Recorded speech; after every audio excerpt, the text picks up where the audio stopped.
በዓለማችን አደገኛው ሚስጥረኛው እንዲሁም መነሻው እንጂ መድረሻው የማይታወቀው ቦታ የት ይሆናል ብላችሁ ታስባላችሁ? አዎ ምላሻችሁ ቀላል ነው። ቤርሙዳ ትሪያንግል ትሉ ይሆናል። አልተሳሳታችሁም።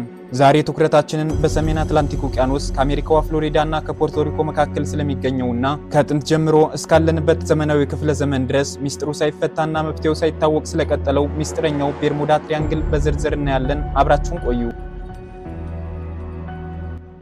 ቦታው ከአሜሪካዋ ፍሎሪዳ በቅርብ ርቀት ላይ የሚገኝ ሲሆን ሶስት ማዕዘን ቅርጽን የያዘ በመሆኑም ትሪያንግል የሚለው ስም ተሰጥቶታል።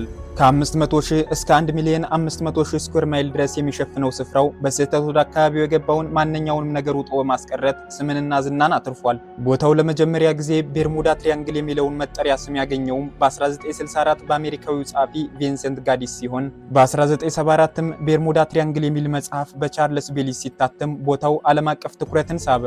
ቦታው ከተከሰቱ ታዋቂ ሚስጥረኛና አሳዛኝ ክስተቶች መካከልም በ1945 5 የአሜሪካ የባህር ኃይል አውሮፕላኖች ልምምድ እያከናወኑ በነበሩበት ሰዓት ከ14 አብራሪዎቻቸውና ረዳት አብራሪዎቻቸው ጋር ሰጥመው ቀርተዋል።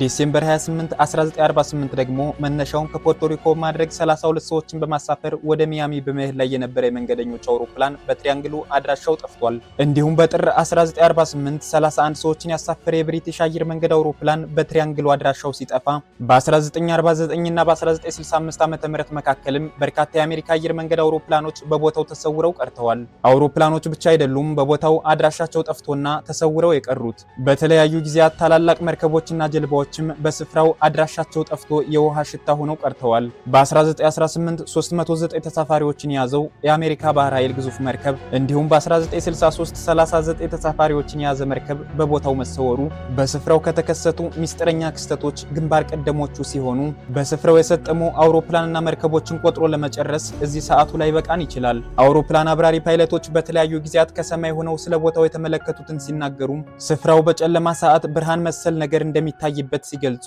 ከስፍራው ሲደርሱም የበረራ ኮምፓሶች በተደጋጋሚ እንደሚያስቸግሯቸው ያስረዳሉ።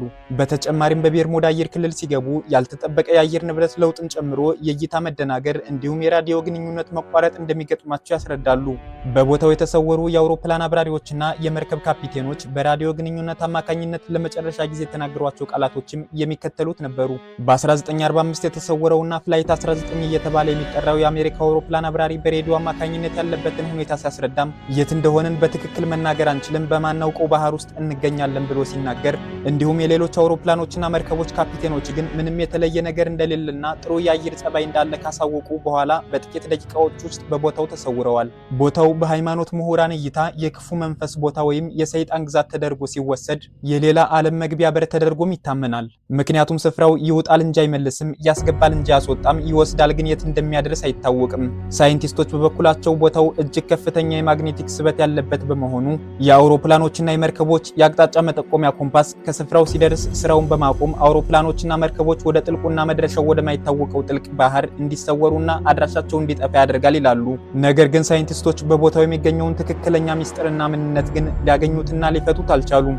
በጥንት ዘመን የጀመረው የትሪያንግሉ ሚስጥርም እስካለንበት 21ኛው ክፍለ ዘመን ድረስ ሳይፈታና ሚስጥሩ ሳይታወቅ እንደቀጠለ ይገኛል።